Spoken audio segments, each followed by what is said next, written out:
அருட்பெருஞ்சோதி அருட்பெருஞ்சோதி தனிப்பெரும் கருணை அருட்பெருஞ்சோதி. எல்லா உயிர்களும் இன்புற்று வாழ்க, வள்ளல் மலரடி வாழ்க வாழ்க, கொல்லா விரதம் குவளையெல்லாம் ஓங்குக, நல்லோர் நினைத்த நலம்பெறுக, நன்றி நினைத்த எல்லோரும் வாழ்க இசைந்து. உலக மக்களே, அறிவார்ந்த அன்பர்களே, ஆண்மநேய ஒருமைப்பாடுடைய அன்பர்களே, அருட்பெருஞ்சோதி ஆண்டவருடைய திருவிளையாடல்களை நமது பிள்ளைப்பெருமான் அவர்களுடைய திருவுட்பாவிலிருந்து பார்த்து கொண்டிருக்கிறோம். அருட்பெருஞ்சோதி ஆண்டவருடைய திருவிளையாடல் கலியுகத்தினுடைய கடைசி திருவிளையாடல் 1823ஆம் ஆண்டு தொடங்கி 30/1/1874 இரவு 12 மணி வரையிலும் அருட்பெருஞ்சோதி ஆண்டவருடைய திருவிளையாடல் தொடர்ந்து நடந்து கொண்டிருந்தன. இந்த பிரபஞ்சம் தோன்றிய காலத்திலிருந்தே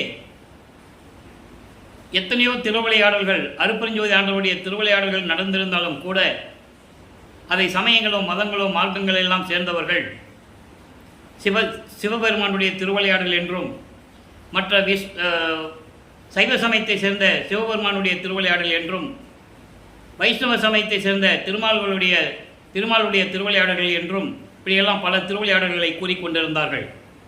ஆனால் நமது இறைவன் அருட்பெருஞ்சோதி ஆண்டவர் 1823ஆம் ஆண்டு தொடங்கிய திருவிளையாடல் 1874 ஆண்டுகள் வரையிலும் 51 ஆண்டுகள் நடந்து கொண்டிருக்கிறது. காரணம், இந்த பிரபஞ்சம் தோன்றிய காலத்திலிருந்தே தோன்றிய இந்த 4 யுகங்களிலுமே, கிரேத யுகம், திரேத யுகம், துவாபர யுகம், கலியுகம், இந்த 4 யுகங்களுக்குமே ஆயுள் காலம் உண்டு. அந்த ஆயுள் காலத்தில் அந்த 4 யுகங்களிலே நடந்த காலகட்டங்களில் எத்தனையோ அவதாரங்கள், அதாவது திருமாலுடைய 10 அவதாரங்கள், இது தவிர பிரம்மனுடைய அவதாரங்கள் எல்லாமே நடந்து கொண்டிருந்தன. அந்த யுகங்கள் முடிந்தவுடனே, அதற்கான ஆயுள் காலம் முடிவடைந்த பிறகு, அந்த யுகங்களிலே தோன்றிய சமயங்களும் மதங்களும் மார்க்கங்களும் அழிந்து விட்டன. அது மக்களுக்கு தெரியாது, யாரும் சொல்லலை. அந்த யுகங்கள் முடிந்தவுடனே அந்த யுகங்களில் தோன்றிய சமயங்கள் மதங்கள் மார்க்கங்கள்லாம் முடிவடைந்த நிலையில் ஒளியுகத்திலே, இப்போ நம்ம ஒளியுகத்தில் இருந்து கொண்டிருக்கிறோம். ஒளியுகத்திலே உலக மக்களுக்கென்று ஒரு ஆன்மீக மார்க்கம் வேண்டும் என்பதற்காகவே அந்த ஆன்மீக மார்க்கம் சமரசமாக இருக்க வேண்டும், உலக மக்களெல்லாம் ஏற்றுக்கொள்ளக்கூடியதாக இருக்க வேண்டும், உலக மக்களெல்லாம் ஒற்றுமையுடன் சமரசமாக வாழ வேண்டும், அவர்களெல்லாம் இன்புற்று இருக்க வேண்டும் என்பதற்காகவே அருட்பெருஞ்சோதி ஆண்டவர் சுத்த சன்மார்க்கத்தை நிறுவி அதை தன் மகன் கையில் ஒப்படைப்பதற்காக தன் அருளால் ஒரு ஆண்மகனை பெற்றெடுத்து செல்வப்பிள்ளை என்று பெயரிட்டு வளர்த்து கொண்டிருக்கிறார். காலங்கள் ஆண்டுகள் நெருங்கி வரும்போது, சதாசிவத்தினுடைய ஆயுள் காலம் முடிவடையும் காலகட்டத்தில், அதற்கு முன்னாடியே பிரம்மன், திருமால், ருத்திரன், மகேசனுடைய ஆயுள் காலம்லாம் முடிஞ்சிடுச்சு. அதெல்லாம் தெளிவாக நம்ம திருவருட்பாவில் வல்லப்பம்மன் கூறிய விளக்கங்களை எல்லாம் பார்த்து விட்டோம். அதன் பிறகு இறுதியாக சதாசிவன் தான் 5 தொழில்களை செய்து கொண்டிருந்த காலகட்டங்களில் சதாசிவத்தினுடைய அருளாற்றல் முடிவடைவதற்கு 51 ஆண்டுகள் பாக்கி இருக்கின்ற காலகட்டத்தில், இந்த 51 ஆண்டுகளுக்கு பிறகு இந்த பிரபஞ்சத்தை இயக்குவதற்கு ஒரு ஆள் வேண்டும், ஒரு நபர் வேண்டும். அதற்காகத்தான் தன்னுடைய அருளால் பெற்றெடுத்த ஒரு ஆண்மகனை செல்வப்பிள்ளை என்று பெயரிட்டு வளர்த்து கொண்டிருக்கிறார் அருட்பெருஞ்சோதி ஆண்டவர். அந்த 51 ஆண்டுகள் பாக்கியிருக்கும் காலகட்டத்தில் தான் நமது பிள்ளை பெருமானவர்கள் இந்த பூலோகத்திற்கு ஒரு தாயின் வழியாக வருவிக்க உற்றார். அதனுடைய விளக்கங்களை எல்லாம் நாம் ஏற்கனவே பார்த்து விட்டோம். ஒரு தாயின் கருவறையில் இருக்கும்போது எப்படியெல்லாம் இறைவனுடைய திருவிளையாடல் நடந்தது என்பதையும், 5 மாத குழந்தையாக இருக்கும்போது நமது குழந்தை இறைவனை சிதம்பரத்துக்கு எடுத்து சொல்லும்போது அங்கே எப்படி வெட்ட வெளியாக தன் தந்தை அருட்பெருஞ்சாண்டவர் மகனுக்கு காட்டினார் என்பதையெல்லாம் விளக்கங்களை பார்த்து விட்டோம். இந்த 51 ஆண்டுகளையும் அருட்பெருஞ்சாண்டவர் 8 ஆண்டுகளாக பிரித்து தன் மகனுக்கு அருளை கொடுத்து கொண்டிருக்கிறார். பிள்ளைப்பெருமானவர்கள் வருவிக்க உற்று 8 ஆண்டுகள் வரையிலும் அவர் எந்த விதமான நிலையிலும் இல்லாமல், மனம் ஒரு நிலையில் இல்லாமல் இருந்து கொண்டிருக்கிறார். அந்த குழந்தை பருவத்திலே நமது குழந்தை இறைவன் என்ன செய்வதென்று தெரியாமல் இருந்து கொண்டிருக்கிறார்.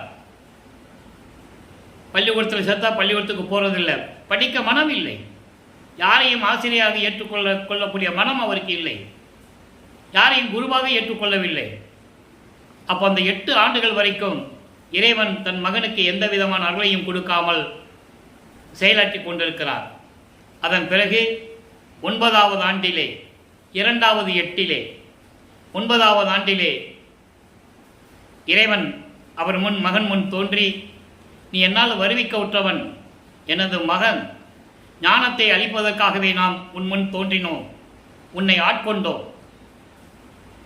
முன்பருவம் பின்பருவம் காட்டி உனக்கு அருள் செய்வேன் என்று கூறி மறைந்து விடுகிறார். அதற்கான பாடலில் இருக்கின்ற விளக்கத்தையும் பார்த்து விட்டோம். அன்பர்களே, நான் ஏற்கனவே கூறியது போல இங்கே சொல்லப்படுகின்ற விளக்கங்கள் அத்தனையுமே திருவூர்ப்பாவில் இருக்கின்ற பாடல்களுடைய விளக்கம் என்பதை நான் சொல்லிக்கொள்ள கடமைப்பட்டிருக்கிறேன். அப்போ இந்த நிலையில் இருக்கும்போது இறைவனால் வருவிக்க உற்ற மகன் என்று அவருக்கு தெரியும். சுத்த சன்மார்க்கம் அவருக்கு தெரியாது. அருட்பெருஞ்ஞான்ற ஒரு இறைவன் இருக்கிறது அவருக்கு தெரியாது. சமயங்களும் மதங்களும் மார்க்கங்களும் சூழ்ந்திருந்த காலகட்டங்களில் இவரும் ஒரு சைவ குலத்திலிருந்து வருவிக்க உற்றவர் என்று சொல்ல வேண்டும். அவர் பிறந்தார் என்று சொல்லக்கூடாது, அவதாரத்தை என்று சொல்லக்கூடாது. வருவிக்க உற்றவர் என்பது இறைவன் ஒரு குழந்தையை பெற்றெடுத்து ஏதோ ஒரு காரியத்திற்காக, அதை காரண காரியம் என்று சொல்லுவார். ஏதோ ஒரு காரியத்திற்காக காரணம் இல்லாமல் வருவிக்க செய்ய முடியாது. அதனால் எந்த நோக்கத்திற்காக வருவிக்க உற்றார் என்பதை நாம் ஒவ்வொரு பாடலிலிருந்தே பார்த்து கொண்டிருக்கிறோம். இப்போ இந்த நிலையில் இருக்கும்போது இறைவனால் வருவிக்க உற்ற நிலை தெரிந்துவிட்டது. அவருடைய மனம் ஒரு நிலையில் இல்லை. அப்போ சைவ சமயத்தின் தலைவனாகிய சிவபெருமானை பற்றி பாடிக்கொண்டிருக்கிறார். நல்லா புரிஞ்சுக்கணும் நீங்க. அப்போ சைவ சமயத்தின் அடையாளமாகிய திருநூரை பூசிக்கொள்வதும், உத்தராட்சமாலை போட்டுக்கொள்வதும், நமச்சிவாயா, சிவாய நம, ஓம் சிவாய நம, சிவசிவாய் என்று சொல்லி சிவபெருமானை வழிபட்டு கொண்டிருக்கிறார். காரணம், அருட்பெருஞ்ஜோதி ஆண்டவர் தன் மகனை சமயங்களிலும் மதங்களிலும் மார்க்கங்களிலும் அந்த நெறிகளை பின்பற்ற செய்து சிவபெருமானை வழிபட செய்து, அதுக்கப்புறம் இதெல்லாம் தேவையில்லை, சுத்த சன்மார்க்க தலைவனாகிய அருட்பெருஞ்ஜோதி ஆண்டவர் தான் என்ற நிலையை உலக மக்களுக்கு சொல்ல வேண்டும். இந்த நோக்கத்திற்காகத்தான் அருட்பெருஞ்ஞாண்டவர் தன் மகனை சமயங்களிலும் மதங்களிலும் மார்க்கங்களிலும் ஈடுபட செய்து திருவிளையாடல் செய்து கொண்டிருக்கிறார். இந்த நிலையிலே திருவருள் முறையீடு 1ஆம் திருமுறையிலே இருக்கின்ற 232 பாடல்களை பார்த்து விட்டோம். அந்த நிலையில் இருக்கும்போது சிவபெருமானிடமிருந்து எந்த அருளை பெற முடியாது என்ற நிலை அவருக்கு தெரிகிறது. அதனால் அம்மையை பற்றி பாடலாமே, வடிவுடைமனை பற்றி பாடினாலாவது வடிவுடையம்மன் சிவபெருமானிட்ட சொல்லி நமக்கு ஏதாவது அருளை வாங்கி கொடுப்பாளே என்று சொல்லி வடிவுடையம்மனை பற்றி பாடுகிறார். வடிவுடை மாணிக்கமாலை என்ற ஒரு பதிகம் உருவாகிறது. மொத்தம் 100 பாடல்கள். இதுவரை நாம் 13 பாடல்களுடைய விளக்கத்தை பார்த்திருக்கிறோம். இன்று 14வது பாடல். அப்பனை பற்றி கெஞ்சி கேட்டு ஒரு பிரயோஜனம் இல்லை. சரி, அம்மா கிட்ட போய் சொல்லுவோம், இது உலகியல் இயற்கை தானே.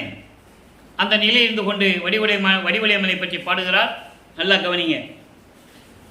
தன்னை ஆள்பவர் இன்றி நிற்கும் பரமன் தனி அருளாய். சிவபெருமானை பற்றி சொல்லுகிறார். யாரிடம் சாராத, அதாவது சுயமாக தோன்றிய இறைவன் என்று சொல்லுகிறார். அதான் தன்னை ஆள்பவர் இன்றி, இவரையால் ஆள முடியாது, இவர்தான் உலகத்தை ஆண்டு கொண்டிருக்கிறார்.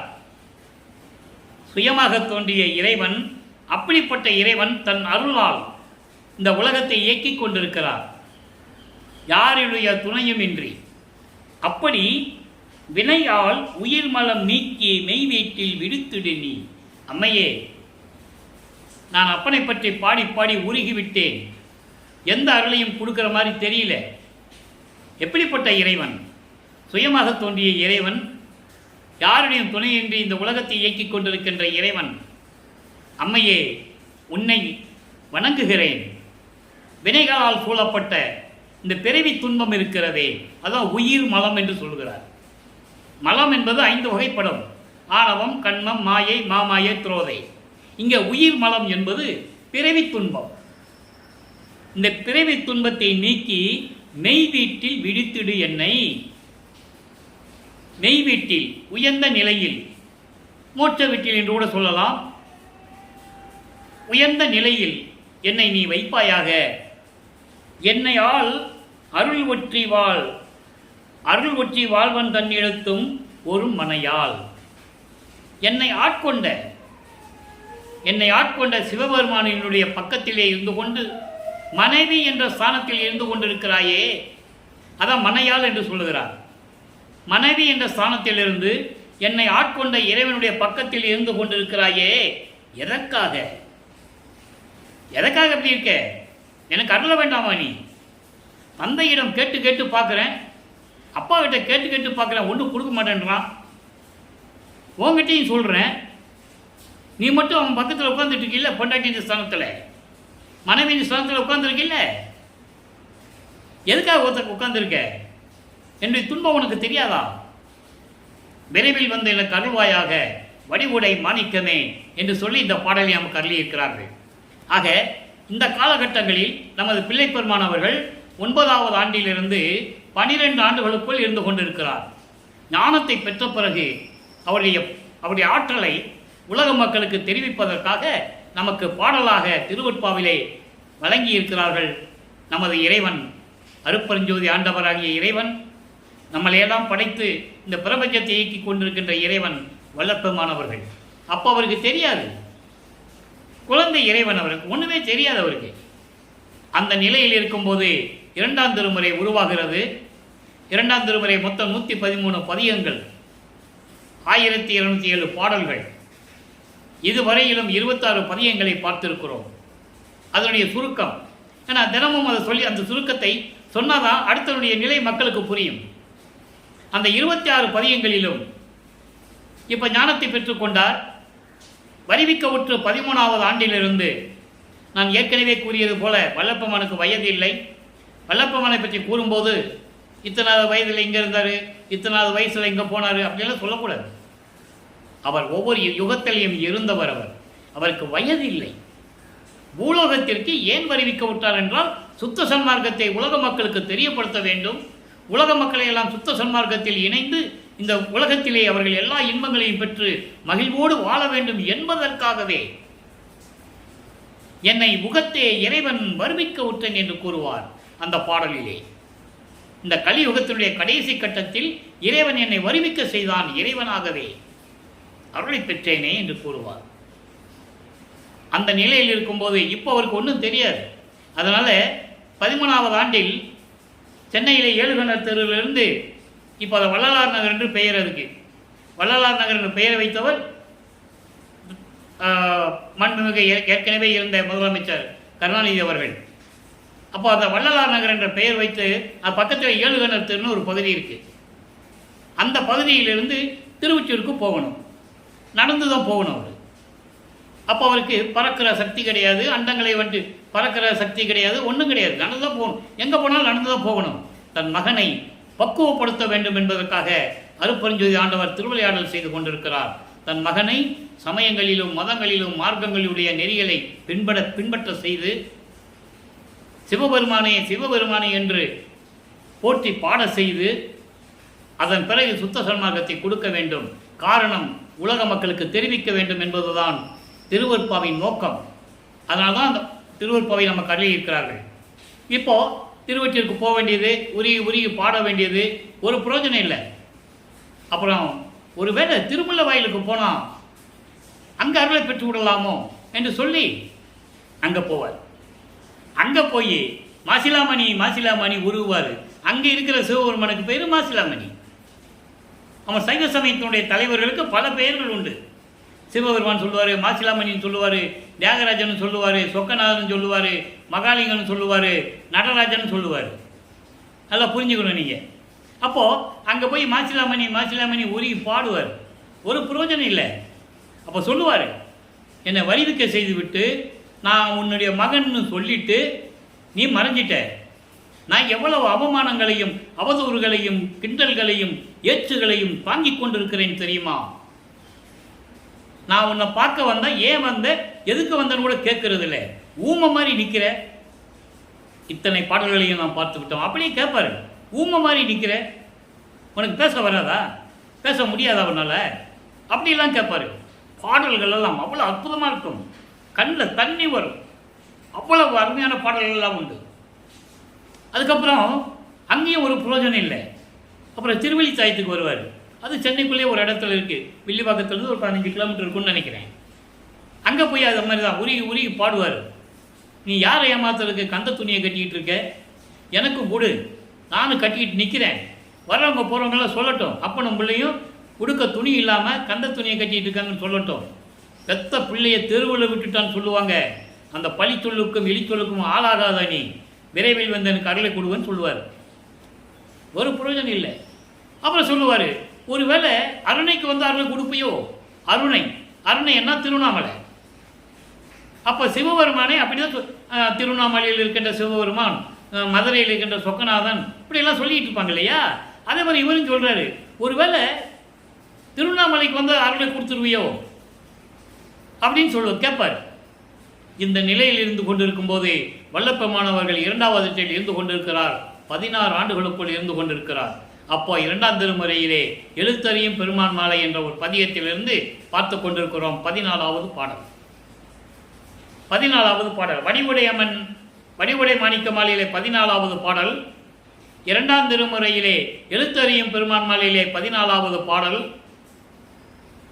6ஆம் திருமுறையிலே நடராஜபதி மாலையிலே 14வது பாடல்.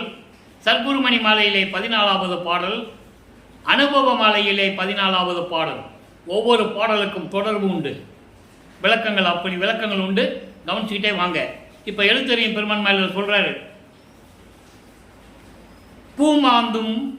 பூமாந்தும் வண்டு என நின் பொன் அருளா புண்ணியர்கள் தாமாந்து நின் நடி கீழ் சார்ந்து நின்றார். ஐயோ, நான் காமாந்த காரம் என்னும் கல்லுண்டு. கல்லுண்டுன்னா போதை வர கல் இல்லை, இது விளக்கம் தரேன். காமாந்தரம் என்னும் கல்லுண்டு கண்மூடி ஏமாந்தேன் ஒற்றி எழுத்தறியும் பெருமானே. எழுத்தறியும் பெருமானே என்பது எல்லாம் அறிந்து இருக்கக்கூடிய பெருமான், தியாகராஜ பெருமான். என்னை இந்த பூலோகத்திற்கு ஒரு தாயின் வழியாக வருவிக்க செய்தாய். என்ன என்று கூட எனக்கு தெரியாது. நீ எதுக்காக வருவிக்க செய்தாய் என்றும் எனக்கு தெரியாது. ஆனால் ஏதோ ஒரு நோக்கத்திற்காக வருவிக்க செய்தாய். சரி, நான் மகன் அல்லவா, இவ்வளவு துன்பங்கள் பட்டு கொண்டிருக்கிறேன், ஏமாந்து போய்விட்டேன், ஏமாந்து நின்று கொண்டிருக்கிறேன் அன்னு சொல்லிட்டு இந்த பாடலில் சொல்கிறார் பாருங்க. பூமாந்தும் வண்டு, அதாவது மலரில் இருக்கும் தேனை அருந்துவதற்காக ரீங்காரமிட்டு கொண்டிருக்கின்ற அந்த வண்டு போல, ஒரு பூவில் தேன் இருக்கும், அதை குடிப்பதற்கு வண்டு சுற்றிக்கிட்டே இருக்கும். அதுபோல அந்த வண்டு போல நின் பொன் அருளை, உனது பொன்னான அருளை புண்ணியர்கள் தாங்களாகவே உன் அருளை உணர்ந்து பெறுவதற்காக உனது திருவடிகளிடம் சரண் அடைகிறார்கள். அடைக்கலம் கேட்குறாங்க. அந்த புண்ணியர்கள் எல்லாம் உன்னுடைய அருள் வேணும்னு சொல்லி அவங்களாகவே வந்து சுற்றி வந்து உன் திருவடியை வணங்கி அருளுக்காக சரணடைகிறார்கள். அருளுக்காக சரணடைகிறார்கள். ஐயோ ஐயோ, நான், அவங்க அந்த மாதிரி இருக்கிறாங்க. ஆனால் நான் உன்னாலே வருவிக்க விட்ட பிறகு காமாந்த காரம் என்னும் கல்லுண்டு. காமாந்த காரம் என்பது காமம் என்னும் நோயினால். ஏன்னா வல்லப்பமானவர்கள் அப்போ 16 ஆண்டுகளுக்குள் இருந்து கொண்டிருக்கிறார். உலகியலிலே ஒரு ஆண்மகனுக்கு காமம் வருவது இயற்கை. 16வது ஆண்டில் காமம் வருவது இயற்கை இல்லையா? அப்போ சொல்றாரு, நான் உன் மகன், நான் காம நோயினால் வாடலாமா? அதனால் காம நோயினால் சிக்கி கல்லுண்டு. கல் சாப்பிட்டா போதை வரும், மது சாப்பிட்டா போதை வரும். அதுபோல மதிமயங்கி கண்மூடி நான் ஏமாந்து விட்டேன். அன்னைக்கு நீ என் முன்னால் தோண்டி இருக்கும்போது உன்னை நான் பிடிச்சிருக்கணும், கையோட உனக்கு காலை பிடிச்சிருக்கணும். நான் விட்டுட்டேன், ஏமாந்துட்டேன். சரி, நீ வந்து அருள் கொடுப்பேன்னு சொல்லி நான் ஏமாந்துட்டேன். எவ்வளோ அற்புதமாக சொல்கிறார் பாருங்க. கண்மூடி ஏமாந்தேன் நான். ஒற்றியூர் இருக்கின்ற திருவொற்றியூரில் இருக்கின்ற எழுத்தறியும் பெருமானே, எனக்கு விரைவில் வந்த அருள்வாயாக, இந்த நிலையில் நான் இருந்து கொண்டிருக்கிறேன் என்று சொல்லுகிறார். ஆக வல்லப்பமன் அவர்கள் இறைவனிடம் இப்படி முறையீடு செய்யும்போது 16 ஆண்டுகளுக்குள் இருந்து கொண்டிருக்கிறார். 2 எட்டு முடிஞ்சு போச்சு. முதல் எட்டில் ஒன்று நடக்கலை, 2வது எட்டிலையும் ஒன்று நடக்கலை. இப்போ வல்லப்பமன் அவர்கள் 3வது எட்டில் அடி எடுத்து வைக்கிறார். 3ஆம் திருமுறை உருவாகிறது. அப்போது 17வது ஆண்டிலிருந்து 24 ஆண்டுகளுக்குள், அந்த 8 ஆண்டுகளுக்குள் என்ன நடந்தது என்பதை 3ஆம் திருமுறையிலிருந்து நாம் பார்த்து விட்டோம். 3ஆம் திருமுறை மொத்தம் 19 பதிகங்கள், 235 பாடலுடைய விளக்கங்களையும் பார்த்து விட்டோம். அதனுடைய சுருக்கம் திருவிளையாடல் சொல்லும்போது ஒரு சுருக்கத்தை சொல்லி தான் ஆகணும். அப்போ அந்த 19 திருமுறைகளில் 19 பதிகங்களிலும் இப்போ கொஞ்சம் நிலைகள் மாறுகிறது. முன்னால் எதுவுமே இல்லை, பேசுறது இல்லை, காட்சி கொடுக்கறது இல்லை, எதுவுமே இல்லாமல் இருந்தது. இப்போ 17வது ஆண்டு தொடக்கத்தில் இவர் போய் திருவொற்றியூரில் அந்த கோயில் முன்னால் நிற்பார். தெருவில் தான் நிற்பார். தெருவில் நின்று பார்த்தா மூலஸ்தானம் தெரியும். நின்றுட்டு பார்த்துக்கிட்டே இருப்பார். இப்போ காட்சி கொடுப்பார். சிவபெருமான் இப்போ காட்சி கொடுப்பார். காட்சி கொடுத்த உடனே இவருக்கு சந்தோஷமாக நின்றுட்டு இருப்பார். இதெல்லாம் பாடல்களினுடைய விளக்கம் நண்பர்களே, கதை அல்ல, கற்பனை அல்ல. பாடல்களில் இருக்கின்றதை பொருளாக விளக்கமாக உங்களுக்கு சொல்லி கொண்டிருக்கிறேன். நான் ஒவ்வொரு பாடலையும் ஏற்கனவே சொல்லியாச்சு. இப்போ எல்லாத்தையும் மறுபடியும் சொல்ல முடியாதனால சுருக்கத்தை சொல்கிறேன். அப்போது சிரிச்சுக்கிட்டே இருக்காரு. இவருக்கு ஒரே சந்தோஷம். ஆஹா, கண்ணில் காட்சி கொடுத்துட்டாருப்பா, எப்படி நம்ம அருளை கொடுத்துருவான்னு சிரிச்சுக்கிட்டே இருக்கும்போது இவர் பார்த்துக்கிட்டே இருப்பார். சந்தோஷமாக மறைஞ்சிடுவார். இப்படியே நிலைகள் போய்கொண்டு இருக்கிறது. அதுக்கப்புறம் தன்னுடைய மன வருத்தத்தை நேராக போனாலும் பேசுறதில்லை, காட்சி கொடுத்துட்டு மறைஞ்சிடுறது. இப்படியே போனால் எப்படின்னு சொல்லி நாரையும் கிளிகளையும் தூது அனுப்புவார். நாரையும் கிளியும் நாட்டூரும் தூது என்ற பதிகத்தில் இருக்கின்ற 10 பாடல்களையும் பார்த்து விட்டோம். தன் மனதில் இருக்கின்ற ஏக்கத்தை, அந்த துன்பத்தை, எப்படியெல்லாம் ஏளனங்களையும் பேச்சுகளையும் வாங்கி கொண்டிருக்கிறார் என்ற நிலையெல்லாம் கூறி தூது அனுப்புவார். எந்த விதமான பதிலும் இல்லை. அதன் பிறகு உலகியலிலே இருப்பது போல குடும்பத்தில் ஏதாவது கஷ்டம் வந்துடும், பிள்ளைகளுக்கு திருமணம் பண்ணணும் அப்படின்னா ஜாதகம் பார்க்க போவாங்க, குறி பார்க்க போவாங்க. அந்த நிலையில் இருந்து கொண்டிருக்கிறார். குறியாராய்ச்சி என்ற பதிகத்திலிருந்து தன்னை தலைவியாகவும் இறைவனை தலைமையாக வர்ணனை செய்து, என்னை மாலையிட்டவர் இன்னும் வந்து சேரலை, எப்போ வருவாருன்னு தெரியல, குறத்தி பெண்ணே நீ பார்த்து குறி சொல்லுமா, என்ன ஆகுமோ ஏதாகுமோ எனக்கு தெரியல, வருவாரா வரமாட்டாரா, என்னை மணந்து கொள்ளுவாரா, என்னோட குடும்பம் நடத்துவாரான்னு தெரியல. இதெல்லாம் தன்னை ஒரு பெண்ணாக உருவப்படுத்தினால் அப்படி சொல்லுவார். அதுக்கு அர்த்தம் என்னென்னா, வருவாரா வரமாட்டாரா, என்னை ஆட்கொள்ளுவாரா ஆட்கொள்ள மாட்டாரா எனக்கு தெரியலப்பா அப்படின்னு சொல்ல போய் குறி கேட்பார். அதுக்கப்புறம் ஜோதிடர்கிட்ட போய் ஜோசியம் கேட்பார்.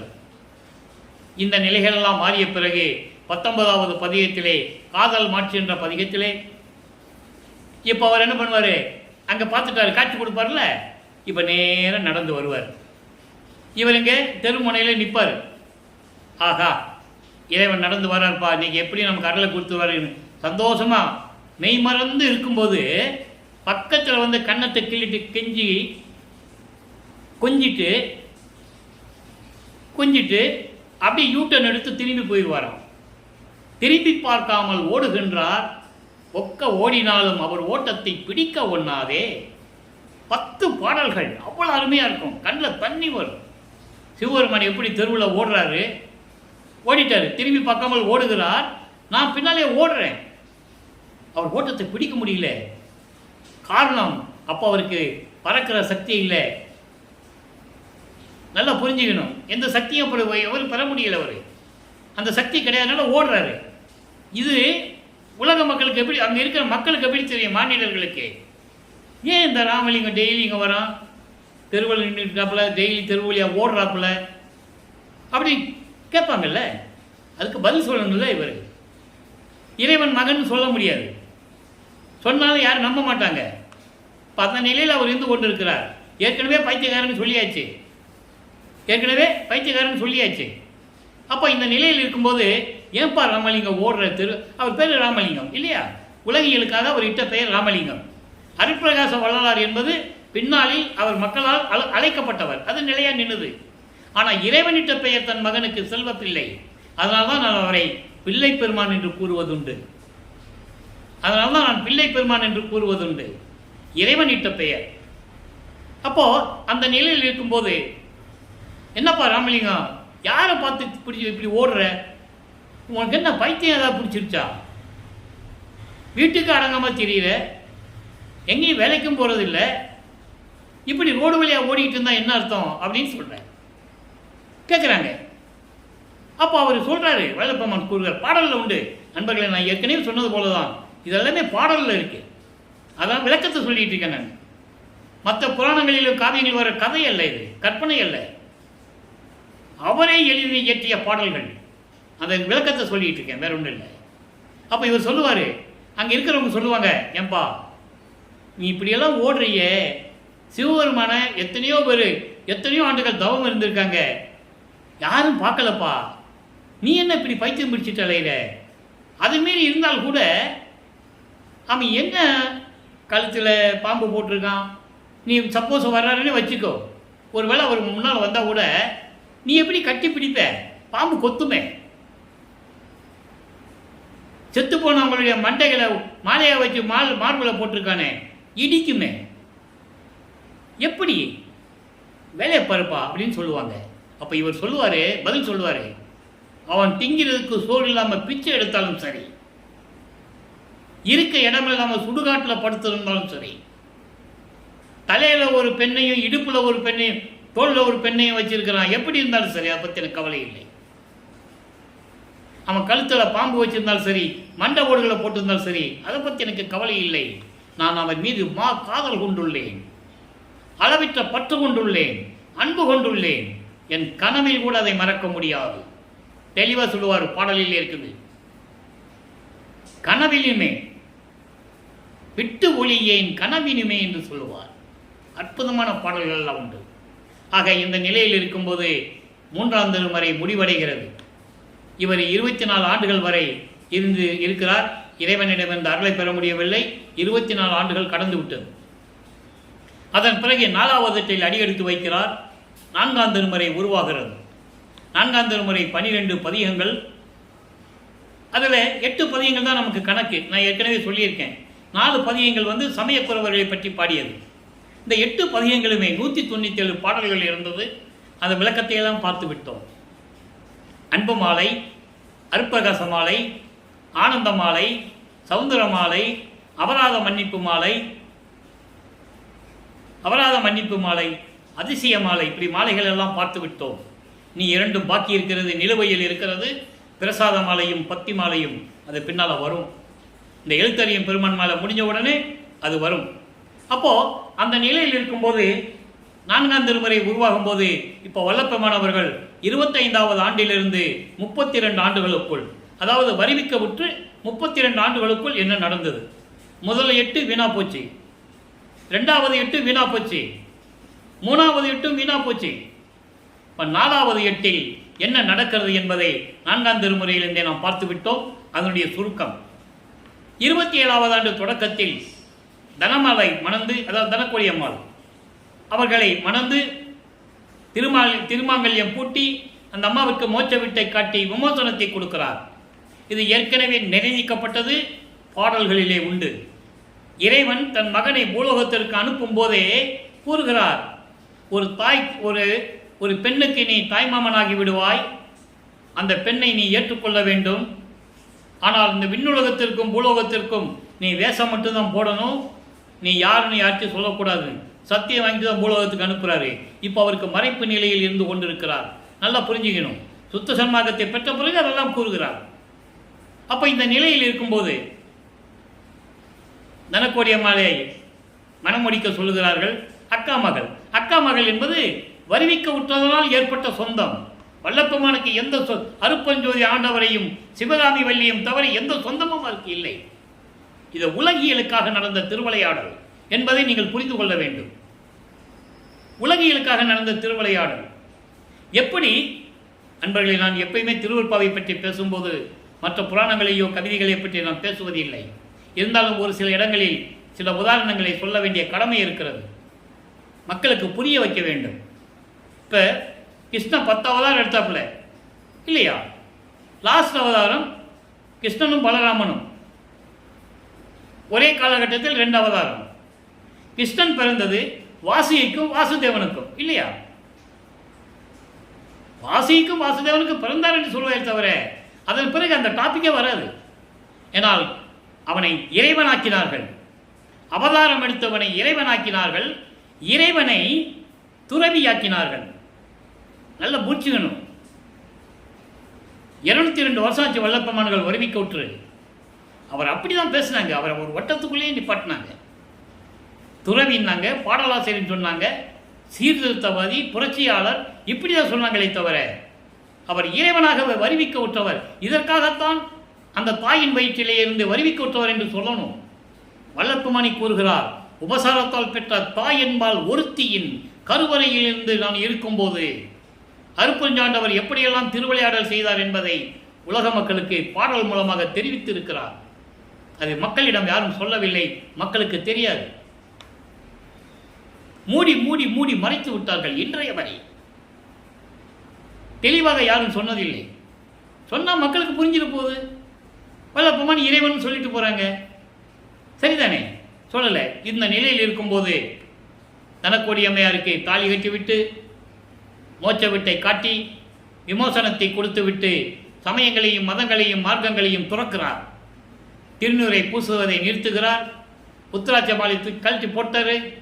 அப்போ அவருக்கு சுத்த சன்மார்க்கம் இருக்குது தெரியும். சுத்த சன்மார்க்கம் வாங்குறதுக்கு சுத்த சிவஞான வழிக்கு போகணும்னு தெரியும். அப்போ இதெல்லாம் தடையாக இருக்கக்கூடாது.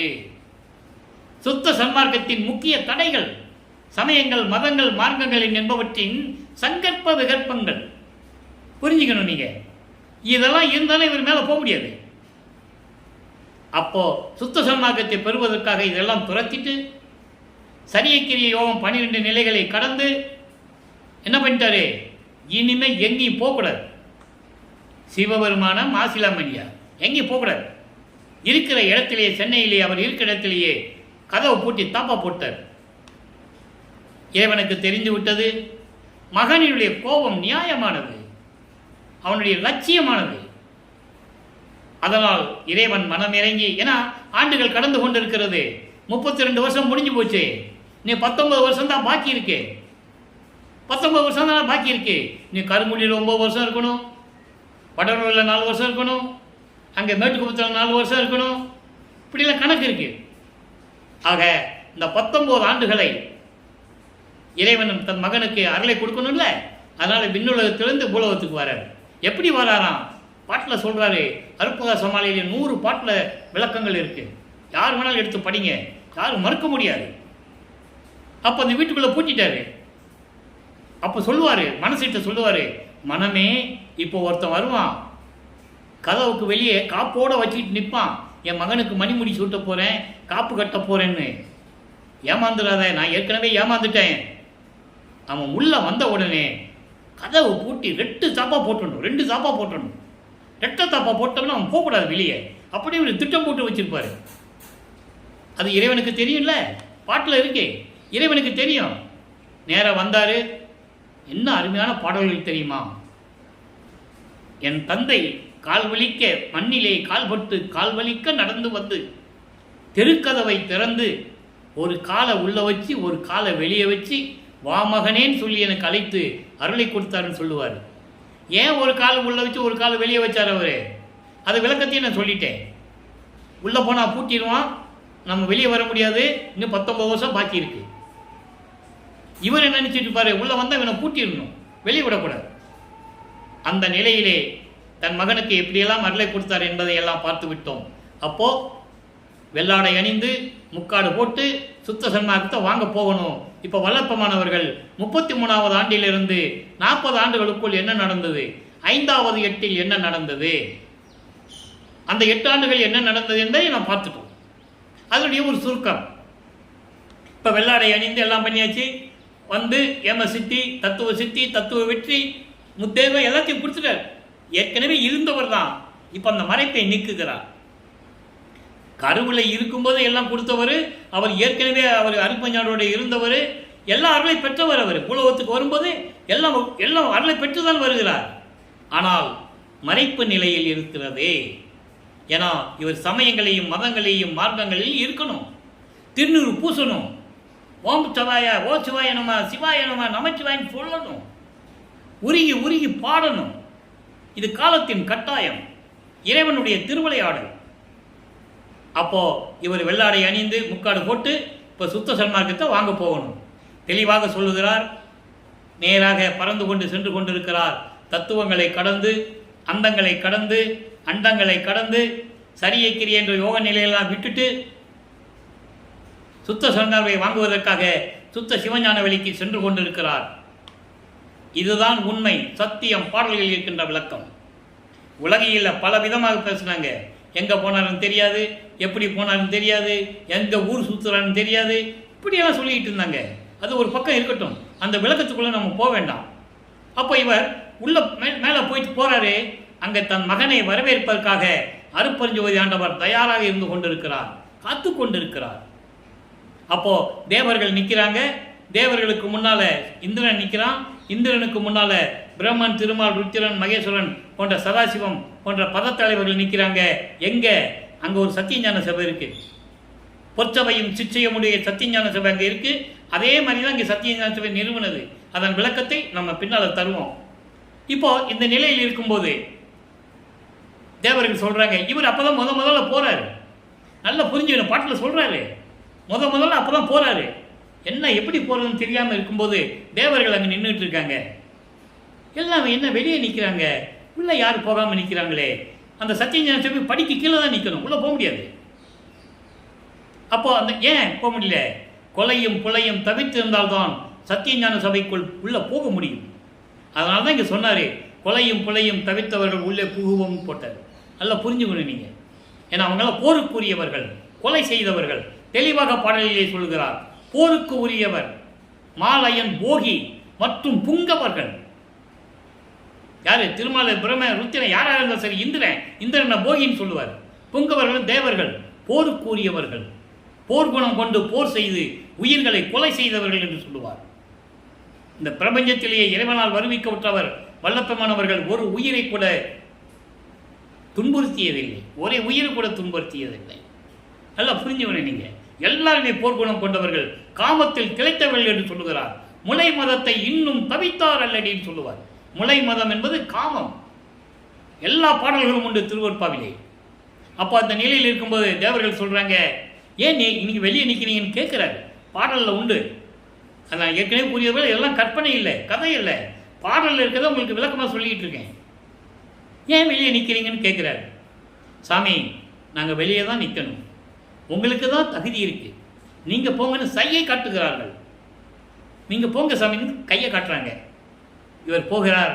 அருட்பெருஞ்சாண்டவர் மகனை வரவேற்று, மகனை ஆடைகளை கலைந்து புனித நீராடி பட்டாடை உடுத்தி அணிகலன் உடுத்தி மங்கள கோலத்துடன் வருவாயாக. 2.5 நாளிகையில் உனக்கு மணிமகுடம் சுட்ட வேண்டும், சுத்த சன்மார்க்கத்தை தர வேண்டும், சாகா கல்வியை கற்றுக் கொடுக்க வேண்டும். விரைவில் வருவாயாக. 2.5 நாளிகை தான் இருக்கிறது என்று கூறுகிறார். 2.5 நாளிகை என்பது 1 மணி நேரம், ஒரு நாளிகை என்பது 24 நிமிடங்கள். ஆக அதே போல இவர் வருகிறார். சிங்காசனத்திலே அமர்த்தி மணிமுடி சூட்டி சுத்த சன்மார்க்கத்தை கொடுத்து சாகா கல்வியை கற்றுக் கொடுக்கிறார். இதெல்லாம் பார்த்துக்கிட்டு தான் இருக்கிறாங்க எல்லாரும். பாடலிலே கூறுகிறார், மெய்யருள் வியப்பிலே நாகாதிவனனும் நாராயணனும் நான்முகனும் நறுமுறுமெனவே ஞான அமுதம் அளித்தாய் நானும் உண்டு துண்ணவே சாகா கலையை பயிற்று தந்த தயவை சாற்றதுக்கரிது. இந்த பிரபஞ்சத்தில் எந்த முனிவனும் எந்த ரிஷியும் சொன்னதில்லை. இறைவனை பார்த்தேன், இறைவனிட்ட இப்படியெல்லாம் கற்றுக்கொண்டேன் யாரும் சொன்னதில்லை. அந்த தகுதி வல்லப்பெருமான் ஒருவருக்கு தான் உண்டு என்பதை நான் இங்கே பதிவு செய்ய கடமைப்பட்டிருக்கிறேன். ஆக இந்த நிலையில் இருக்கும்போது எல்லாத்தையும் பெற்றுக்கொண்டு இந்த 3 தான் பாக்கி இருக்கு. அருட்பெருஞ்சோதியை வாங்கணும், அருட்பெருஞ்சோதியை வாங்கணும், திருவருள் செங்கோச்சியை வாங்கணும், அருட்பெருஞ்சாண்டவர் மகனோட கலந்துக்கணும், இறைவனாயிரணும். 3 தான் பாக்கி. இந்த 3 எங்கே நடக்குது? மேட்டுக்குப்பம் சித்து வளாகத்தில். அதை நம்ம பின்னால் வரும்போது அந்த விளக்கத்தை பார்க்க போகிறோம். இப்போ எல்லாரையும் பெற்றுக்கொண்டு மகனை உலகத்திற்கு சென்று வா என்று கூறுகிறார். எங்கே போகணுங்கிறது கூட அங்கேயே அவர் சொல்லி அனுப்புகிறார். அப்போ தான் உலகில் இருக்கிற விளக்கம், செவியில் வந்த செய்திகள் எல்லாம் உண்டு. நிறைய பேர் புத்தகத்திலே நிறைய புத்தகம் வெளியிட்டிருக்கிறார்கள். அதாவது சிதம்பரம் போனதாகவும், அங்கே பரசுராமனை பார்த்ததாகவும், வெங்கட ரெட்டியார் அவர்களை அங்கே பார்த்ததாகவும், இவர் என் தம்பி தான், இவர் அக்கா மகளை கல்யாணம் பண்ணி வச்சோம், வாழ முடியாமல் வந்துட்டோம், உங்கள் வீட்டில் வச்சுக்காங்க அப்படின்னு சொன்னதாகவும் இதெல்லாம் உண்டு. இதெல்லாம் நம்ம அந்த விளக்கத்துக்குள்ளே போக வேண்டாம். அப்போது இவர் கரும்புள்ளியிலே உறைவிடமாக கொண்டுள்ளார் நமது இறைவன் வல்லப்பெருமானவர்கள். இப்போ வல்லப்பெருமானவர்கள் 5-8 கடந்து விட்டார். இப்போ 41வது ஆண்டிலிருந்து 48 ஆண்டுகளுக்குள் என்ன நடந்தது என்பதை இப்போ நம்ம பார்த்துக்கிட்டு இருக்கோம், லைவாக பார்த்துக்கிட்டு இருக்கோம். இப்போ கரும்புள்ளியில் இருக்கும்போது அருட்பெருஞ்சாண்டவரும் தந்தையும் மகனும் எப்படியெல்லாம் உரையாடினார்கள் என்பதையெல்லாம் பாடல்களிலே பார்த்து விட்டோம். தான் இருந்த இடத்திற்கு அந்த வீட்டிற்கு ஒரு பெயர் வர வேண்டும் என்பதற்காக தண்ணீரால் விளக்கரித்த இல்லம் என்ற ஒரு பெயர் ஏற்படுத்திவிட்டு, நல்லா புரிஞ்சுக்கணும், அந்த அம்மா செம்பு வைக்கும்போது அதில் தண்ணி இருக்கிறது அவருக்கு தெரியும். அப்போது கரும்புள்ளியில் இருக்கும்போது அவர் எல்லா அருளையும் பெற்றுக்கொண்டார், பிரபஞ்சத்தின் உண்மைகளையெல்லாம் பெற்றுக்கொண்டார். அப்போ அது அவருக்கு தெரியாதா? ஆனால் வெளியே சொல்ல முடியாது. அதனால் அந்த இடத்திற்கு ஒரு பெயர் வர வேண்டும் என்பதற்காக அதையும் ஒரு திருவிளையாடலாக செய்துவிட்டு இப்போ அங்கிருந்து கிளம்பணும். தந்தையும் மகனும் உரையாடுகிறார்கள். ஜீவகாருண்ய ஒழுக்கம் உருவாக வேண்டும். எந்த யுகத்திலேயும் கிடையாது ஜீவகாருண்ய ஒழுக்கம், ஒளி யுகத்தில் தான் உண்டு. அந்த ஜீவகாருண்ய ஒழுக்கம் உருவாக வேண்டும் என்றால் ஒரு தர்மசாலையை நிறுவ வேண்டும். அங்கே பசியோடு வருகின்றவர்களுக்கு பசியாற்ற வேண்டும். அங்கே ஒரு சத்திய ஞான சபையை நிறுவ வேண்டும். இப்படியெல்லாம் ஏற்கனவே நிர்ணயிக்கப்பட்டது. நல்லா புரிஞ்சுக்கணும். நீங்கள் உடனெல்லாம் வரல, இது ஏற்கனவே நிர்ணயிக்கப்பட்டது. Well planned. ஆக இந்த நிலையில் இருக்கும்போது கருமொழியை விட்டு வெளியேறுகிறார் நமது பிள்ளை பெருமான் அவர்கள். ஏற்கனவே பேசி வைத்தபடி பார்வதி மக்கள் தானமாக கொடுத்த அந்த இடத்திலே ஒரே நாளிலே தர்மசாலையை நிறுவி அன்றே அணையாடுப்பை மூட்டி உணவு தயாரித்து பசியோடு வருகின்றவர்களுக்கு பசியாற்றி கொண்டிருக்கிறார் நமது இறைவன் பிள்ளை பெருமானவர்கள். பசியின் கொடுமையையும் கொலையினுடைய கொடுமையையும் எப்படியெல்லாம் கூறியிருக்கிறார் என்பதை நாம் பின்னால் பார்க்க போகிறோம். ஜீவகாருண்ய ஒழுக்கம் என்பது பசி, பிணி, தாகம், இச்சை, எளிமை, பயம், கொலை. இது பசியும் கொலையும் பரஜீவகாருண்யம். மீது எல்லாம் அபரஜீவகாருண்யம் என்பதை தெளிவாக கூறியிருக்கிறார்கள். ஜீவகாருண்ய ஒழுக்கத்தை நம்ம பின்னால் விளக்கமாக கூறப்போகிறோம். எப்படின்னா தர்மசாலையில் விட்டு அங்கே மேட்டுக்குப்பம் போகும்போது கடைசியாக ஜீவகாருண்ய ஒழுக்கத்தை அருளியதை நாம் உங்களுக்கு விளக்கி கூற கடமைப்பட்டிருக்கிறேன். அதை அப்போ பார்த்துக்கலாம். இப்போ இந்த நிலையில் இருக்கும்போது இங்கே சின்ன சின்ன திருவிளையாடல்கள்லாம் நடக்கிறது. சங்கராச்சாரியார் வந்ததும் சமஸ்கிருதம் தான் தாய்மொழி என்று சொன்னதும் தமிழ் மொழி என்றால் தந்தை மொழியில் இருந்துட்டு போகட்டுமே என்று இவர் சொல்லியதையும் ஒரு சிறு வயது பையனை 12 மொழிகளிலே பேச வைத்ததும் இதெல்லாம் ஒரு திருவிளையாடல். அதெல்லாம் செவி விழுந்த செய்திகள், நடந்ததெல்லாம் உண்மை. அந்த விளக்கம் பெரிதான விளக்கம், அதை அப்புறம் பார்த்துக்கலாம். இப்போது 1869ஆம் ஆண்டு ஆறுமுக நாவலார் தலைமையிலே, ஏன்னா இதை தினமும் ஏன் சொல்கிறோம்னா அந்தந்த காலகட்டத்தில் நடந்ததை சொல்லிதான் ஆக வேண்டும். இந்த 8 ஆண்டுகளுக்குள் என்ன நடந்தது தினமும் சொல்லி தான் ஒரு சுருக்கமாக சொல்லி தான் ஆக வேண்டும். அப்போது சமயங்களையும் மதங்களையும் மார்க்கங்களையும் சாடுகிறார். ஜாதிகளே இல்லை என்று கூறுகிறார். இவர் எந்த கல்லூரியிலும் படிக்கவில்லை, புலவர் பட்டம் பெறவில்லை. இலக்கிய பிழைகளோடு பாடல்களை எப்படி இயற்றலாம், அதற்கு எப்படி திருவற்பா என்று பெயரிடலாம், திருமுறை என்று எப்படி சொல்லலாம். திருமுறை என்பது நமது 12 திருமுறைகள் தானே. தேவாரம், திருவாசகம் முதல் இப்படி ஒரு 12 திருமுறைகள் இருந்தது. அதுதானே திருமுறைகள். இது எப்படி திருமுறை என்று பெயரிடலாம் என்று சமயங்களிலும் மதங்களிலும் மார்க்கங்களிலும் ஜாதிகளிலும் பற்று கொண்டவர்கள், அதை விட முடியாதவர்கள் ஒன்றாக சேர்ந்து நீதிமன்றத்திலே வழக்கு தொடர்ந்து விட்டார்கள். நீதிமன்றத்திலே வழக்கு வருகிறது, விசாரணை வருகிறது. வாதியாகிய ஆறுமுகம் நாவலர் எல்லாம் போய் நிற்கிறாங்க. பிரதிவாதி நமது இறைவன் வராத பார்த்து ரொம்ப மகிழ்ச்சி அடைகிறாங்க. கேஸு நம்ம பக்கம்தான் வரும், தீர்ப்பு நம்ம பக்கம்தான் வரும்னு சந்தோஷமாக இருக்கிறாங்க. அங்கே திடீரென்று எழுந்தருளுகிறார் நமது இறைவன் வல்லப்பெருமான் அவர்கள். மாட்டு வண்டியில் போகலை, நடந்து போகலை. அப்போ அவருக்கு அண்டங்களை பறக்கக்கூடிய சக்தி உண்டு, அண்டங்களை கடந்து போகிற சக்தி உண்டு. நொடிப்பொழுதில், ஒரு நொடியில் எப்படி நொடிப்பொழுதில் கடந்து போகிற சக்தி அப்போ நமது இறைவனுக்கு உண்டு. அதை மக்களிடம் யாருமே சொல்லலை. சொன்னாதானே மக்களுக்கு தெரியும். அந்த நிலையில் இருக்கும்போது திடீரென்று எழுந்தருள்கிறார். நீதிபதியை பார்க்கிறார். நீங்கள் தான் ராமலிங்க பிள்ளையா என்று கேட்கிறார். இவர் காட்சி கொடுக்கிறார் நீதிபதிக்கு. இது சூட்சமமான விளக்கத்தில் சூட்சமமான விளக்கம். இது பாடல்களில் அங்கங்கே உண்டு. இது இல்லையே, நீ எப்படி சொல்லலாம்னா என்னை கேட்கக்கூடாது. இறைவன் கொடுத்த விளக்கம் அது. காட்சி கொடுக்கிறார். அவர் புரிந்து கொள்ளுகிறார். எந்திரிச்சு நிற்கிறார் நீதிபதி. நீதிபதி எந்திரிச்சு மற்றவங்களை எந்திரிச்சு நிற்கிறாங்க. நின்றுதான் ஆகணும். அப்போ விசாரணை நடக்கிறது. விசாரணை இல்லாமல் கேஸ் தள்ளுபடி ஆகாது, ஒரு முடிவுக்கு வராது. லா அண்ட் ஆர்டரில் எப்படின்னா தான் ஒரு விசாரணை போட்டு கேஸ் வந்துச்சுன்னா விசாரணை இல்லாமல் எப்படி தள்ளுபடி ஆகும்? ஆனால் உலகில் என்ன சொன்னாங்க?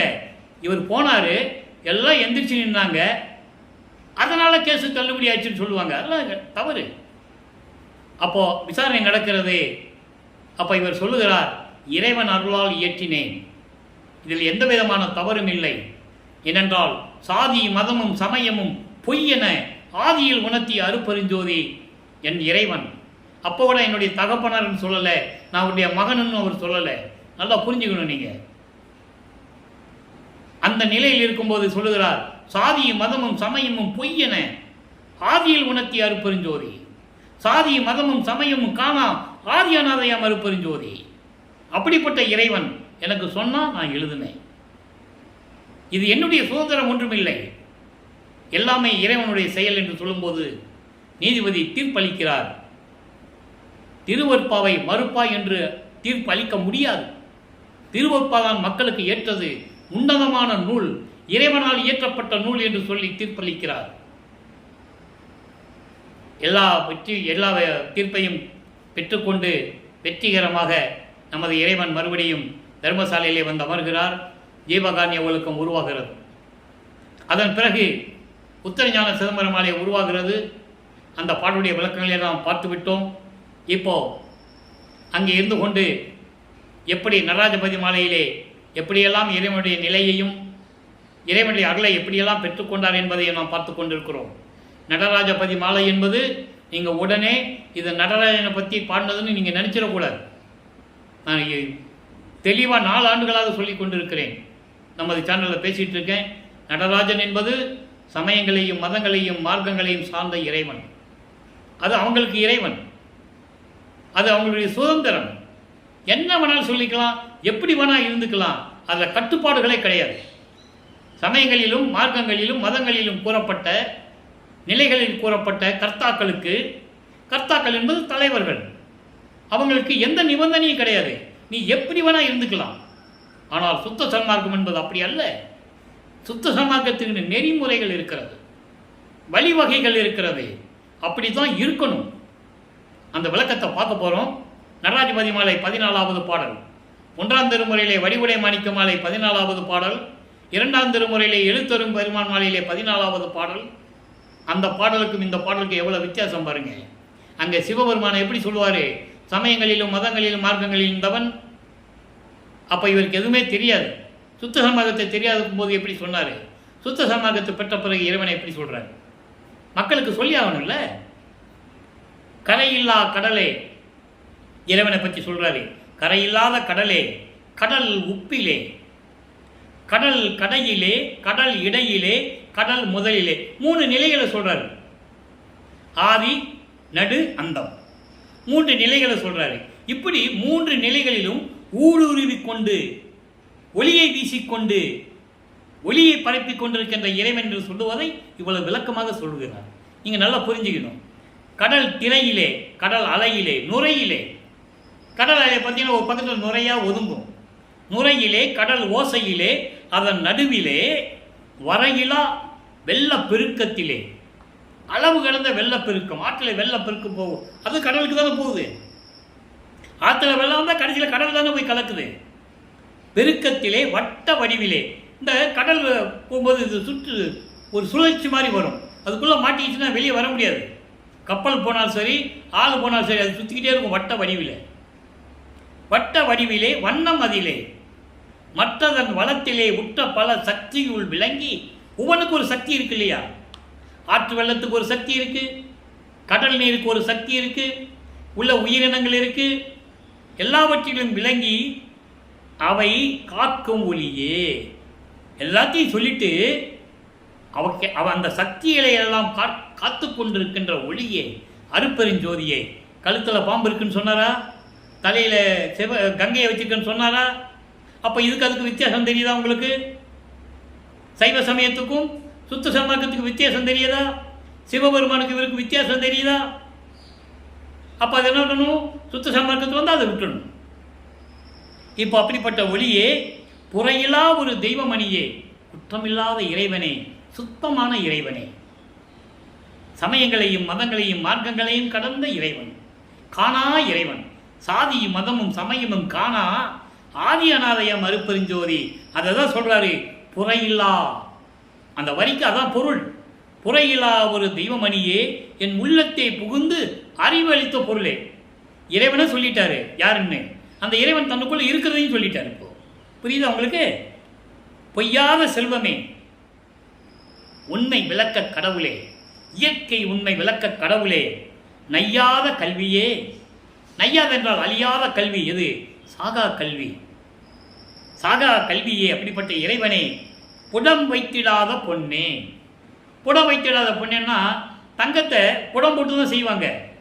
அப்படி புடம் போடாத பொன்னே, நெருப்பில் காட்டாத பொன்னேன்னு சொல்றாரு.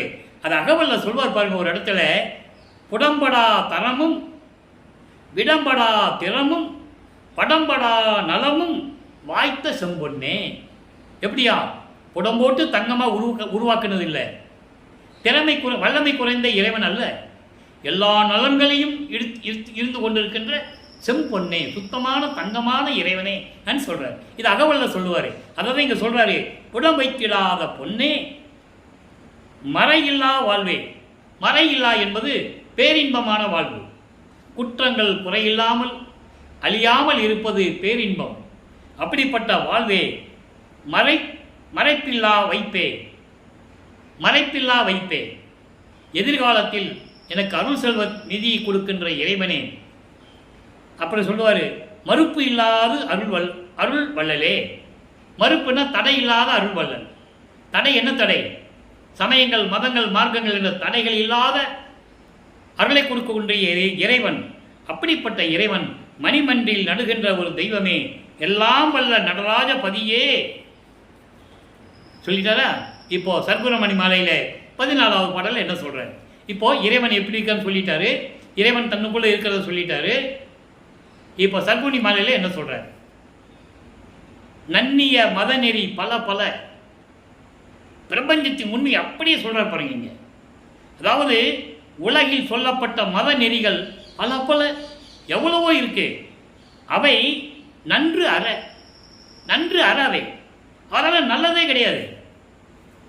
மத நெறிகள் எத்தனையோ இருக்கு உலகத்தில் சொல்லிட்டு இருக்காங்க.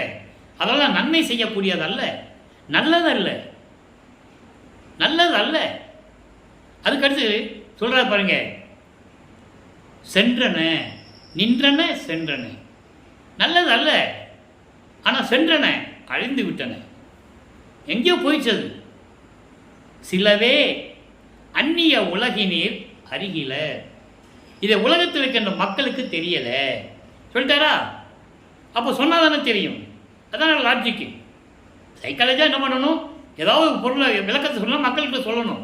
புரிஞ்சிக்கிறது புரிஞ்சாது அவங்களுடைய சுதந்திரம். அதான் சொல்கிறாரு, உலக மக்களுக்கு தெரியல, நெடுநாள் அலை தருகின்றனர். நீண்ட நாட்களாகவே, அதாவது யுகம் யுகமாக, யுகங்கள் அழிந்தாலும் கூட, அந்த யுகத்தில் தோன்றிய சமயங்கள் மதங்கள் மார்க்கங்கள் அழிந்திருந்தாலும் கூட அதையே பின்பற்றி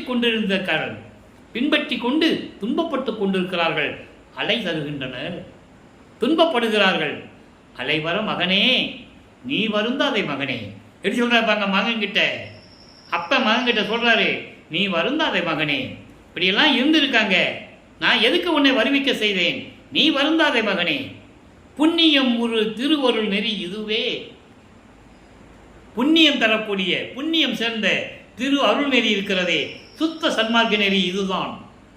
இந்த சுத்த சன்மார்க்க நெறியை பொது நெறி என்று சொல்லி, அதான் சமரச சுத்த சன்மார்க்கம். பொது நெறினா என்ன? சமரசம், நடுநிலையோடு இருப்பது. அப்படி இதுதான் சமரச சுத்த சன்மார்க்கம் என்று உன் அறிவிலே கொண்டு நீ முயற்சி செய்து உலக மக்களை அதில் சேர்க்க வேண்டும். முயலுது நீ உலக மக்களை எல்லாம் கொண்டு வந்து சேர்ப்பதற்கு நீ முயற்சி செய்வாயாக மகனே, நீ வருந்தாதே. தன்னிய அமுது உண தந்தனம் என்றாய். இறைவன் கொடுத்தது சொல்றாரு, சுத்த சன்மார்க்கத்தை கொடுத்தது சொல்றாரு. தன்னமுதம், தன்னிய அமுது. தன்னிய அமுது என்பது சுத்த சன்மார்க்கம். சுத்த சன்மார்க்கத்தை எனக்கு கொடுத்தாய், கொடுத்து விட்டேன் என்று சொன்னாய். தனி நடராஜன் சொல்லிட்டாரா? நடராஜன் வேற, அருட்பெருஞ்சோதி ஆண்டவர் வேற. தனி நடராஜன் சத்குருமணியே சொல்லிட்டாரு. இப்போ நேரம் கடந்து கொண்டிருக்கிறது. தனித்திரளங்கள் 93வது பாடல். இறைவனை எப்படி சொல்றாரு? அங்கே சொன்னார்ல சிவபெருமான, காலை வாகனம் மீத்து வர்றவர், கழுத்திலே பாம்பை சுற்றி கொண்டவர், கங்கையை சுமந்து கொண்டவர், கையிலே சூலாயுதம் கொண்டவர் அப்படிலாம் சொல்லுவார் இல்லையா? அது சமயங்களையும் மதங்களையும் மார்க்கங்களையும் சார்ந்த ஒரு சைவ சமயத்தின் தலைவன். இங்கே சுத்த சன்மார்க்கத்தை என்ன சொல்றாரு? அணியே, அணியனா அழகே, எனது மெய்யறிவே. அருட்பெருஞ்சாண்டவர் சொல்றாரு, எனது மெய்யறிவே, எனது வளர் அரசே, திருவருள் அமுதே, இனிது அருள்வாயு தருணம். அமுது அருளாயு தருணம், அருளமுதை கொடுப்பாயாக. மணியே, மணி போன்ற இறைவனே, எனது கண்மணியே, பொதுவளர் மதியே, திருவருள் மதியே, அருள் புரிவாய் இது தருணம், அருள் புரிவாய் இது தருணம். ஏன் இப்போ அருள் புரிவாய்ன்னு சொல்கிறாருன்னா, இனிமேல் அருட்பெருஞ்சோதி வாங்கணும்ல, அந்த 3 பாக்கி இருக்குல்ல. இப்போ வல்லப்பம்மன் எங்கே இருக்காரு? தர்மசாலையில் இருக்கார். 6வது எட்டில் இருக்கார். 48வது ஆண்டில் என்ன நடக்குது? அதுக்கப்புறம் 3 வருஷம் இருக்கு, 51 வருஷம் முடியுது இருக்கு. அந்த 3 வருஷம் தான் அங்கே எங்கே சித்தி விளாடும்.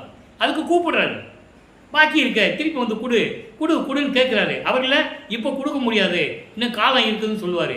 அது ஒரு பாடலில் இருக்குது, அது விளக்கத்தை நான் ஏற்கனவே கொடுத்துருக்கேன். இப்போல்லாம் கொடுக்க முடியாதுப்பா, நீ ஒரு இடத்துல போய் முதல்ல நீ நம்ம 2 பேரும் ஒன்றா சேர்றதுக்கு ஒரு இடத்த பாரு அப்படின்னு சொல்லுவார். ஏன் நீ காட்டுன்னு சொல்லுவார். அதுதான் அந்த குடிசை எங்கே மேட்டுக்குப்பத்தில் அங்கே வைஷ்ணவர்கள் இருந்தாங்கல்ல, இவர் போய் காட்சி கொடுக்குறாரு. அப்பனும் மகன் அங்கே போகிறாங்க, இடத்த பார்க்க போகிறாங்க. இதெல்லாம் மக்கள்கிட்ட யார் சொல்லலை, பாட்டில் இருக்கே. நீ காட்டுன்னு சொல்லும்போது அப்பனும் மகன் அங்கே போகிறாங்க. அருட்பெருஞ்சாண்டவரும் வல்லப்பம்மனும் அங்கே போய் அந்த இடத்த பார்க்குறாங்க, அவங்களுக்கு காட்சி கொடுக்குறாங்க.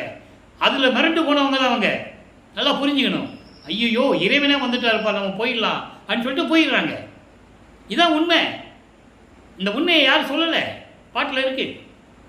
அப்போ அந்த நிலையில் இருக்கும்போது அதை பின்னால் பார்க்க போகிறோம். அருள் புரிவான்னு கூப்பிடுறாரு. எங்கேருந்து கூப்பிடுறாரு? தர்மசாலையில் இருக்கும்போது கூப்பிடுறாரு. அவர்கள நான் இப்போல்லாம் வர முடியாது, போப்பா, இன்னும் 3 வருஷம் பாக்கி இருக்கு, நம்ம அதை அப்புறம் பார்த்துக்கலாம் அப்படின்னு சொல்லிடுறாரு. அப்போ மெய்யருள் வியப்பில் பாருங்கள், 49வது பாடல். அருளாம் பெரிய வெளிக்குள் ஜோதி வடிவனாகி அரசு செலுத்தும் தனித தலைமை பரமயோகியே. சுத்த சிவஞான வழியிலிருந்து, ஜோதி வடிவிலிருந்து, அருட்பெருஞ்சோதி வழியிலிருந்து கொண்டு அருளாட்சி செய்து கொண்டு திருவிளையாடல் செய்து கொண்டிருக்கின்ற பேரின்பமான இறைவனே, பொருளாய் என்னையும் உள்ளம் கொண்டு என்னையும் ஒரு பொருளாக நினைச்சி ஐயோ மகனே வாடுகிறானே. நாம தானே அவனை அங்கெல்லாம் நிற்க வச்சோம். 32 வருஷம் நம்ம மகனை காயப்படுத்திட்டோமே, துன்பப்படுத்திட்டோமே சொல்லி உள்ளத்திலே நினைத்து எனக்கு அருளை கொடுத்து என்னை அணைத்து கொண்ட புனிதனே, புனித நாதனே, அருட்பெருஞ்சோதி ஆண்டவரே போற்றி நாத முடிவில் நட செய்யும் கமலநாதனே சொல்லிட்டாரா. இப்போ பாருங்க, அனுபவ மாலை கடைசி பாடல் விளக்கம் 2 நிமிஷம் தான் இருக்கு பாருங்க. அனுபவ மாலை 14வது பாடல். தான் பெற்ற அனுபவத்தை உலக மக்களுக்கு சொல்லுகிறார். எப்படி? தன்னை மனைவியாகவும் அருட்பெருஞ்சோதியாண்டவரை கணவனாகவும் நினைத்து தோழியிடம் சொல்லுவது போல பாடல். கண்ணாறு படுமென நான் அஞ்சுகின்றேன் பலகால், கணவர் திருவடி வலகை கண்டு கண்டு கலிக்கில். இந்த 2 வடிக்கு பொருள். என் கணவருடைய அந்த வடிவை அழகை, அந்த தேகத்தை, உருவத்தை பார்த்து நானே பார்த்து இருக்கிட்டேன்னா அதே கண்ணு பற்றும் பொழுது நான் பயப்படுறேன். கண் பற்று போனால் திருஷ்டி பற்றுன்னு நான் பயப்படுறேன். என்னாத என் ஆசையெல்லாம் என் சொல் வழி கேளாது என்னை ஈர்த்து கொண்டு சபைக்கு ஏகுகின்றது. அந்தோ நினைக்க முடியாதெல்லாம் நினைச்சிட்டு என் சொல் பேச்சு கேளாம என் மனம் இருக்கிறதே என்னை எங்கள் சபைக்கு கூட்டு போயிடுச்சு. பொன்னாசை பெரிது என்பர். உலகில் பொன்னாசை தான் பெருசுன்னு சொல்லுவாங்க. அதாவது பெண்ணாசை தான் பெருசுன்னு சொல்லுவாங்க உலகில். ஆனால் அப்படி இல்லை. பெண்ணாசை பெரிது என்பர். அப்படி கிடையாது. விண்ணாலும் அவருக்கும் பெண்ணாசை பெரிதல்லக்கான். தேவர்களுக்கும் சரி, தேவர்களுக்கும் சத்தர்களுக்கும் சக்திகளும் சரி, பெண்ணாசை என்பது அவங்களுக்கு பெருசே கிடையாது. ஆணாசை பெரிதே. ஆணாசைன்னு என்ன? அருளாட்சி செய்ய வேண்டும். அப்போ மண்ணாசை இருக்குது அவங்களுக்கு. விண்ணுலகத்தில் இருந்த தேவர்களுக்கும் மற்றவர்களுக்கும் மண்ணாசை உண்டு. பெண்ணாசையெல்லாம் அவங்களுக்கு ஒரு பெரிதே கிடையாது. ஆணாசை பெரிதே. அருளாட்சி செய்ய வேண்டும் என்ற ஆசை இருந்தது, ஆனால் அது நடக்கவில்லை. காரணம், நான் மகனாக வருவிக்க விட்டதனால் அந்த பிரபஞ்சத்தை இயக்குவதற்கு எனக்கு தான் அது கிடைத்தது என்று சொல்லுகிறார். அதான் சூட்சமமான விளக்கம். அதுக்கடுத்து உள்நாடி. உள்நாடினா உள்நாடி, உள்ளம் நாடி.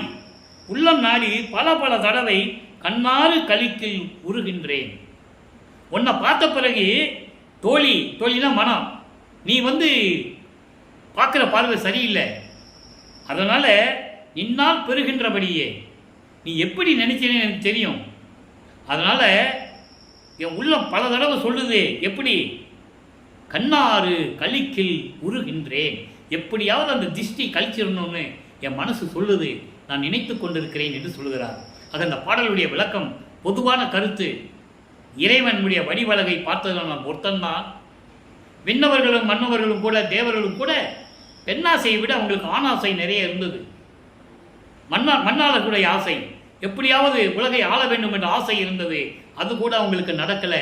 காரணம், நான் பிரபஞ்சத்தை இயக்கி கொண்டிருக்கிறேன். அதனால் நான் திஷ்டி கழிக்கணும்னு நினச்சிக்கிட்டே இருக்கேன். ஏன் தெரியுமா?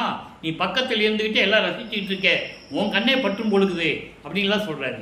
எவ்வளோ அருமையான பாடல்கள்லாம் நம்ம பார்த்துருக்கோன்னு நீங்கள் புரிஞ்சுக்கணும். எனவே அன்பர்களே, நீங்களும் சுத்த சன்மார்க்கத்தில் இணைந்து உண்மையான இறைவன், இயற்கை உண்மை விளக்க கடவுளாகிய அருட்பெருஞ்சோதி ஆண்டவரை வணங்கி கொலையும் புலையும் தவிர்த்து இறைவனுடைய செல்வங்களை எல்லாம் பெற்று நீங்கள் இந்த வையகத்திலே வாழ்வாங்கு வாழ வேண்டும், நோயற்ற வாழ்வில் வாழ வேண்டும் என்று இறைவனுடைய தயவாலையும் கருணையாலையும் வேண்டி இந்த வள்ளலார் ஊழியன் விடைபெறுகிறேன். நன்றி, வணக்கம்.